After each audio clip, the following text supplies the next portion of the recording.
제가 교직에 들어와서 아이들과 첫 시험을 봤던 게 기억이 납니다.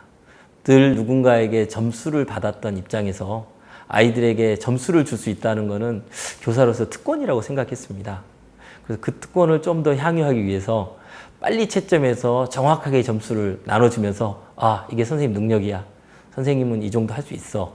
이런 이야기를 했던 기억이 납니다. 그런데 그 점수가 우리 아이들에게는 어떤 의미였을까요? 지금 평가에 대한 고민이 깊어지면서 과거에 제가 신규였던 시절에 그 모습, 굉장히 그때 당시 아이들에게 좀 미안한 생각이 듭니다. 그때 아이들은 선생님에게 유일하게 해줬던 것들은 너 점수는 몇 점이고 너는 몇 등이야. 과연 이게 우리 아이들에게 도움이 됐을까요? 물론 잘한 아이에게는 그게 성취 동기가 될 수도 있었습니다. 못한 아이에게는 어땠을까요? 굉장히 잘못된 낙인 효과를 찍었을 수도 있을 것 같습니다. 지금 평가에 대한 고민들, 성장을 돕는 평가, 아이들을 위한 평가, 교사도 함께 성장하는 평가, 이런 이야기들이 쭉 진행되면서 저는 지금 평가는 아이들이 수업을 통해서 익혔던 것들을 확인하고 다시 한번 자기가 재반복하는 또 다른 배움의 공간이라고 생각합니다.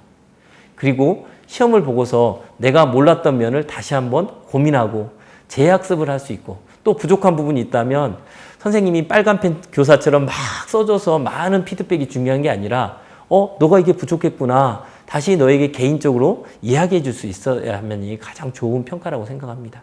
우리 반 아이가 전체적으로 못했다면 저는 다시 재학습을 시켜주는 게 좋은 평가라고 생각합니다. 최근에 6학년 저희가 가르치면서 4단원의 비화 비율이 있었습니다. 아이들과 비화 비율을 끝나고 나서 한 일주 뒤에 시험을 봤습니다. 저는 그때 당시 애들이 다 알고 있는 줄 알았어요. 그리고 시험을 곧장 형성평가를 봤을 때도 잘하고 있었거든요. 근데 제가 이제 그 논술형 평가를 보다 보니 애들이 실제로 모르는 개념들이 많더라고요. 어떻게 할까요? 과거에 저라면 야, 집에서 좀 더 공부해라. 시험을 못 봤니? 라고 했을 겁니다. 그래서 저는 과감히 그 앞에 나갔던 진도를 다시 돌렸습니다. 아, 네가 이런 부분들이 부족했구나. 이 부분 아마 선생님이 이런 거 잘 못 가르친 것 같은데 다시 한번 공부해 볼까? 그래서 4차 분량을 다시 시작했습니다. 그리고 나서 다 끝나고 나서 다시 아이들과 시험을 다시 한번 봐봤습니다. 그랬더니 아이들의 이해도가 지난번 평가에 비해서 월등히 올라간 걸 느꼈습니다. 아, 교사라면 과연 어떤 평가를 해야 될까요? 저는 그때 다시 한번 느꼈던 게 교사는 아이들이 잘 배웠나를 확인하고 부족했다면 다시 재학습을 통해서 성취 기준의 도달을 다시 한번 올려주는 게 진짜 교사라고 생각했고요. 그게 바로 평가의 본래 목적이라는 생각을 가지게 되었습니다. 선생님들도 당연히 그렇게 하고 계실 텐데요. 이게 모든 선생님들이 같이 당연시 되는 시대가 됐으면 좋겠습니다.